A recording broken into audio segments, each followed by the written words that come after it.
Dumelang ko hai, lebitso ke Refiloe, a dating and relationship coach, bringing you Mjolo with Refiloe. Now this week, we are talking mental health. The world has recently celebrated World Mental Health Day on the 10th of October, and I've got two experts in the studio who are going to be sharing on this very topic. Welcome to the show, Thabo as well as Boinette. Thank you. It's such an honor to have you here. Something very, very key when one is looking for love, and that is mental health. Mm-hmm. Now, Boinette, start us off. How can one look after their mental health when they are jollering out there? Refiloe, mental health issues are real. I would advise people to really take care of themselves. You have to put your mental health first in relationships, because now when it comes to relationships, I think that we ignore this. The fact is that your emotional well-being, your emotional stability, your mental stability, they will determine the kind of relationship you're gonna have out there. So it starts with you taking care of your mental well-being, not for only you, but for the fact of you have to have good relationships with other people. And for you to have good relations with other people, you have to have a good mental well-being. Good mental well-being. Thabo, can you please tell us at home, somebody's asking, what is this mental health? Just simply put, how can you describe it for our viewers so that they are also on the same conversation that we are having? So, we need to understand that when it comes to the issue of mental health, as people, we need to understand that our lives is processed in our minds. So when the mind is not healthy, when the mind is harboring wrong thoughts and wrong things, then they are going to impact how you live your life. It's going to make it difficult for you to even have a proper relationship, even with and within yourself. Because as a human being, you need to understand that your spirit, your soul, and your body need to be intact. They need to have a healthy relationship. So your mind drives how your emotions, your emotional well-being become. And when your emotional well-being is good, then your body will respond to it. So it's important that you feed your mind with the right thinking, the right kind of thinking, the right thoughts, and also the intake of information is what contributes a lot to a healthy mind. So if you're not healthy mentally, it means you are taking a lot of information that is not supposed to be part of your health. I love that, especially where you're talking about taking in the information. Now, if one is sitting on a first date, for example, across someone, and they're really driven by what they're feeling, and at what point do you ask or disclose your mental health to the potential single that you probably want to build a life with? Isn't it funny, Jorge, most of the time we follow our emotions instead of actually sitting and following our thoughts? What and how you think about the person that is sitting across should influence how you feel about them. Most of the time, we feel because of what we see. But in actual fact, when you engage mentally with the person across the table, then your feelings might change because the information you are getting is not in line with what your eyes have seen. So it is important that we always control. Remember, our emotions are controlled by our thoughts. Yes. So when you have to engage with someone across the table and trying to understand who they are, you can only do that through their thoughts, through what they say to you, how they say things to you, more than how you feel about them. It is important because most of the time you find people being in relationships all by themselves, or assuming they're in relationships all by themselves because we put expectations first. He's tall, dark, and handsome. But now you're not thinking, but is this person well mentally? Who is this person when he's fine? Who is this person when he's upset? Now, only an engagement at the mental level can determine who this person really is. Sure. That's quite a mouthful. Boinette, should I disclose, and at what point, that my mental health hasn't been at its peak to this person that I'm intending on going on dates with? Yes, it's very important to disclose so that your partner will know how to support you. And I think that You know, people, sometimes we understand that there are certain mental disorders that you kind of like have, but you are not so sure that you are having this problem. So I think that if you know that this is the problem that I'm struggling with, you should disclose to your partner. I mean, this is an intimate relationship with your partner. This is a relationship between two people. Now, you have to know how to support each other. You have to know how to handle each other. Now, your partner can also ask you, now, when you are having this kind of episodes, how do I support you? Rather than hiding it. What is your experience? Can you tell us about your experience with either a partner that, you know, wanted to disclose or couldn't disclose, or somebody very close to you that suffers, you know, in a way that needs for somebody to speak to them before dating? My experience with a colleague that I was working with, now, I didn't know that they had a mental disorder. They just, you know, started having episodes with me. And with myself, I always challenge people to account.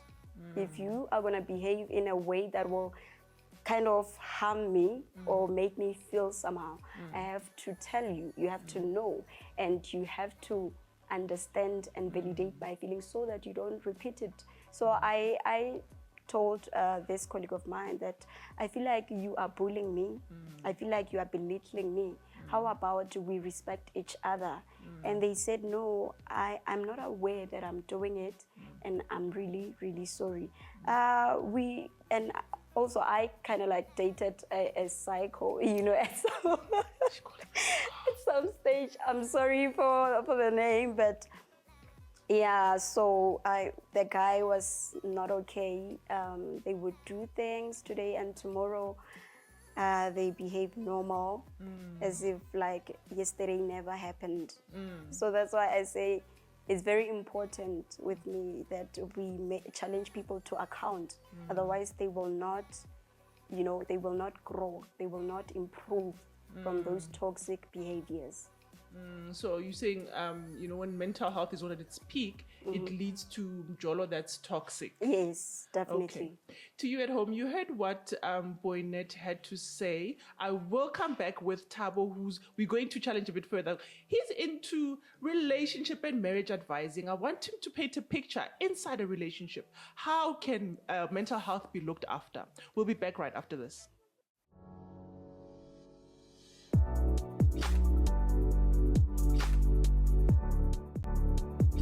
Welcome back to Mjolo with Refiloe. We're talking all things mental health this evening with relationship and marriage advisor Thabo, as well as mental health advocate Boinette. Boinette, earlier you were speaking about a certain somebody that you were dating, and you realized that no, man, something about their mental health is a bit off. Can you tell us a little bit more about what would trigger those episodes you refer to? I think that, you know, no matter how much I'm one person who always wants to see good in people. You know, when I was studying social worker, the lecturers told us a person can change. You know, you should always believe that a person can change. So that's how I've been in life. But then now we cannot run away from the fact that we had a different upbringing, you know, and all of us. Yeah, sure. it plays a huge role in the relationships that we end up being in, you know. So the triggers, you find that this person is being triggered by something that can't be triggering anyone, you know. He would tell me that I can't submit. I ask a lot of questions. I mean, like, you're my partner. Where are you? Why are you doing this? Why are you doing it like this? Now I am, you know, trying to be a man in a relationship. He doesn't take advices when you advise them, and they also belittling women, you know. So that's why I'm saying that some of the things, they have to do with how the person was raised. Yes, they would be triggered by like little things, whereas I found that he wasn't able to support me in my projects because he believes in, you know, a man should be a leader all the time. And he wouldn't even give me credit in some of the things that I'm doing. He would overlook certain things, you know, and I was like, okay, it's fine. So All I can say is that when a person is like that with narcissistic traits, there's nothing you can do unless they, they tell themselves that I'm going to change. No matter how much you can be there for them, supporting them, praying for them and all that. But if they are not willing to change, they won't change. I hear you there. And Thabo, tell me, because when you are dating, it's just mjolo or casual, right? You can maybe remove yourself from the situation. But tell me about a relationship like a marriage, which I still feel like but how do you lovingly address somebody who you can see that they are not where they need to be? How do you lovingly address mental health issues within your relationship, especially if you still care for this person and you want a future with them? I believe that before you get to the healthy relationship with the person that you are with, in most cases, you're going to have to go through the lives that they have been through before. So either from childhood or the relationships that they've been through, how they have been treated would always have an impact on how they relate with you. So what matters the most is that you need to engage with the person you love, on issues that are very sensitive. Sometimes we don't want to address them because we're thinking we are going to hurt these people. But sometimes to get to the wound, you're going to have to push up until they realize that they've got walls that are covering or harboring things that will be detrimental to the health of the relationship. So I always say that whenever you counsel people, you realize that in most cases, it is not them fighting over this issue, but it's about how they think about one another. So I can find you having put this glass here, and I'm not happy with the fact that you put the glass here. But now in my mind, I'm thinking she does not respect me anyway. Now the glass becomes reference to the disrespect that you're giving to me. Now we end up fighting about the glass, whereas in actual fact, at the back of my mind, we're fighting about the fact that, no, you disrespected me about something. So as couples, we always encourage them to say, learn to sit and counsel one another. It is very important. You have to sit and ask simple questions. Tell me, is there anything that you still feel hurts you as an adult that happened through your life journey? Is there anything that you feel like makes you not to give yourself into this marriage relationship as you should? Because maybe you are afraid or you are insecure that if you expose it, it might actually maybe damage your image in the marriage. Remember, we are in a love relationship. So we need to create an environment that is healthy for both of us to express our hidden thoughts and our hidden feelings. Because those in most cases are the reasons why marriages work or they break. It is the hidden thoughts and the hidden feelings. So if you have someone who's able to express that with you, then they give you room to also do the same. And you find that you guys have got a solution on the table and you are able to address it more than attacking each other. I like that. So you're saying we should be each other's safe spaces in order for us to progress, because I fear, because it's like any other ailment, right? If you break your toe, for example, you don't dump a person because suddenly they have mental health issues. But come in here, Boinette, because now I'm thinking, all right, I'm approaching this person. I've told them that, this is what's not okay with me. How then does the relationship present itself if one is, quote unquote, like off or moody or withdrawn, because those are some of the signs that they are not well. What happens to the relationship during that time? The relationship can be, really challenged. Remember, we are bringing our mental wholeness in relationship. We don't, forget it somewhere and put it, okay, I'm just gonna go, no matter how much we pretend. And I've also learned that people are getting into relationships because they want to be fixed. Some they're getting into relationships because they want validation. Oh, you are dating so and so. They're giving you a certain level of validation and respect. So now, of course, people with mental disorders need love. They deserve love. And I feel like they need love at that dark period of their lives, because it can also save them. Remember, healthy love exists. healthy love can actually change you, can actually help you to improve, can actually challenge you to change your toxic traits. As much as we encourage people, okay, take a break when you have been hurt, but there are other people out there that can take you through the journey of healing. People who would understand you, that okay, today if you are feeling off, this is how we handle you, or okay, and we actually have to address it, that yesterday you were off and I tried talking to you, I bought you a present and you didn't react in a way that I was expecting. You have to be open about it so that the next person knows that how they react in the relationship actually affects the other person. That's why I always emphasize on the issue of accounting. We should always challenge people to account so that they can change their behavior. Now, when I'm telling you, when you are doing this, this is how I feel, and I feel like you should stop it. I don't think that you want me to come again to you and say the same thing. You will be challenged to change. You might do it, but on a minimum level. Hold it right there, Boinette. We are going to take a break, and when I get back, I want to ask Thabo, I really have to go deeper into where does this mental health triggers and all of these things, where were they 10 or 20 years ago? Is it a new thing? Is it a phenomenon? Let's delve deeper right after the break.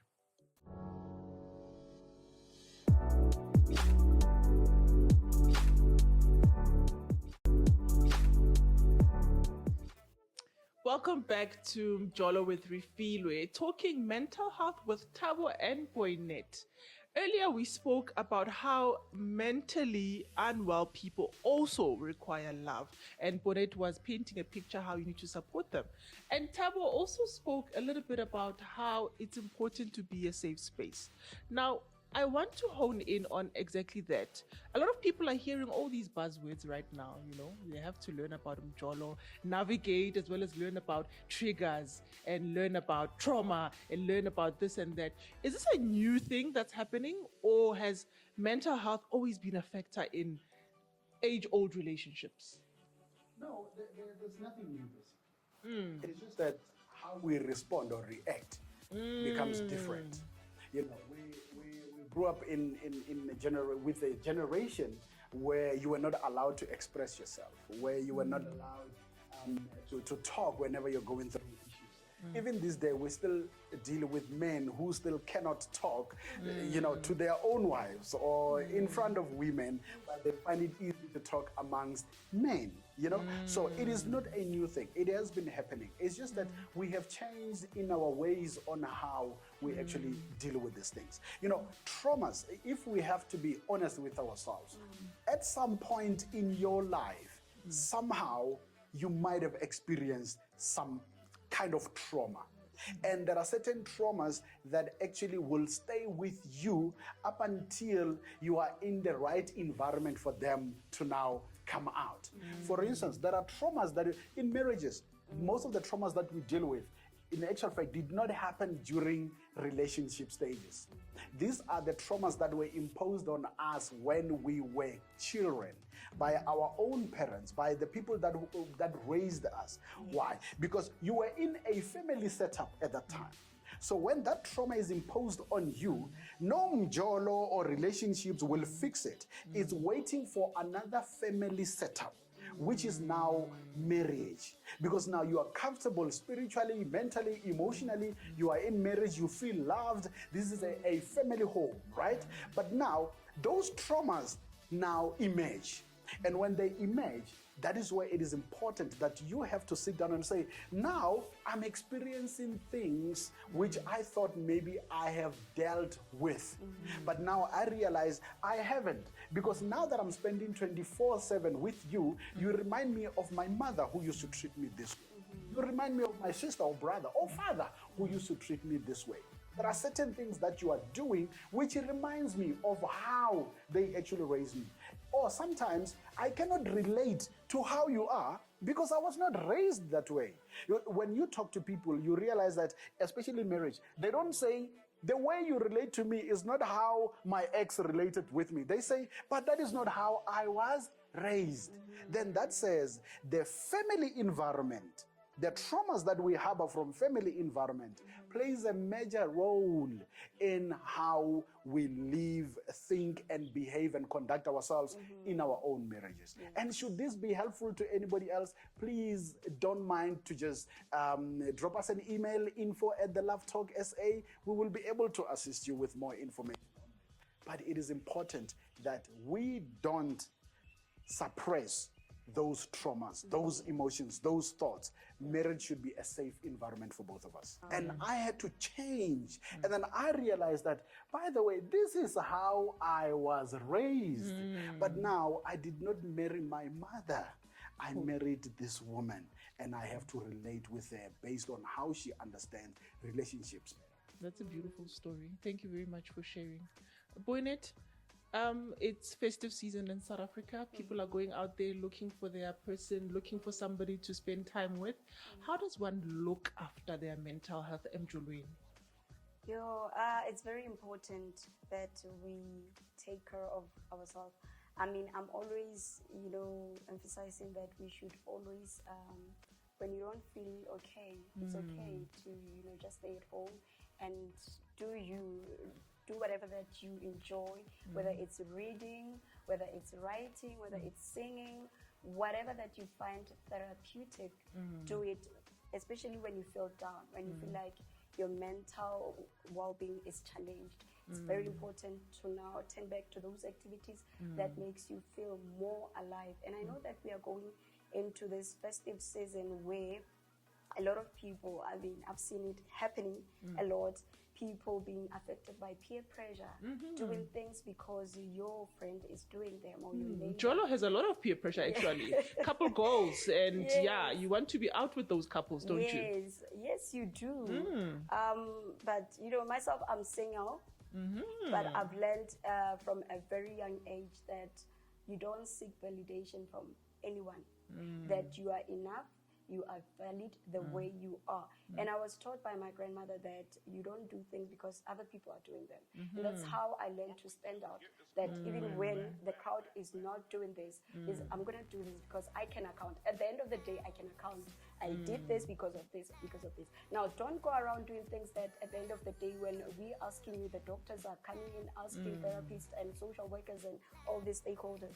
Now, you don't know what to say. You don't know what to say. Your behavior harmed someone, and now the police are coming in. You're just saying, I was drunk. You have to take care of yourself in the festive seasons. Also, if you are single or anything, don't feel bad. Just take time and just focus on the things that you love doing, reading a book, whatever. Develop yourself. There are a lot of things that we can do outside of Njolo. We can actually even come up with a different hashtag, because there's a toxic hashtag that is going around on social medias, Njolo Wanye, Samjolo, but we want, positive hashtags about Njolo. So, and another thing is that we are having a mental health seminar on the 29th of October at Soweto Theatre.